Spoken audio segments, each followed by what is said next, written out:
বাংলাদেশে যেভাবে হিন্দুদের টার্গেট করা হচ্ছে, মন্দির ভাঙচুরের মতন ঘটনা ঘটছে, এবার রাষ্ট্রসংঘের হস্তক্ষেপ দাবি করলেন শুভেন্দু অধিকারী।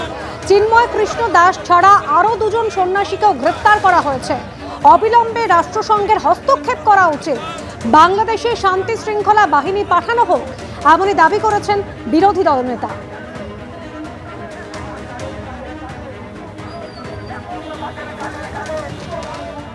দুজনকে করেছে, যারা প্রসাদ দিতে গেছিলেন আর ওষুধ দিতে গেছিলেন মহারাজ।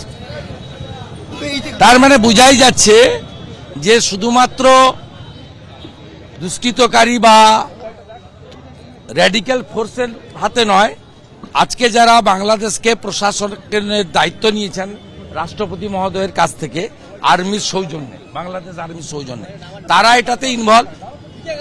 যখন রাষ্ট্র ক্ষমতা সরাসরি ধর্মীয়ভাবে সংখ্যালঘুদেরকে খতম করতে চায়, তাহলে কার হস্তক্ষেপ করা উচিত? জাতিসংঘের।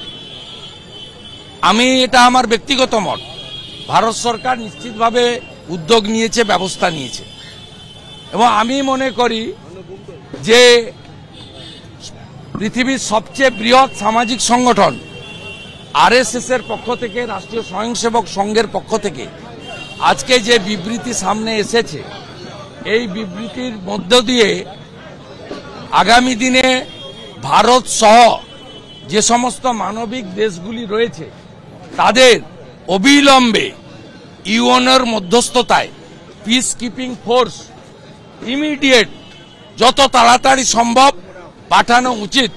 নইলে নোয়াখালীর মতো, দ্য গ্রেট ক্যালকাটা কিলিং এর মতো হিন্দু নরসংহার হবে। ৭১-এর ২২%, আজ ৭%-এ নেমে গেছে।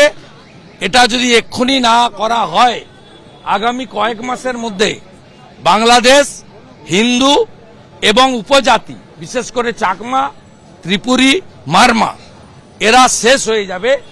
আরএসএস এর বিবৃতির উল্লেখ করছিলেন শুভেন্দু অধিকারী।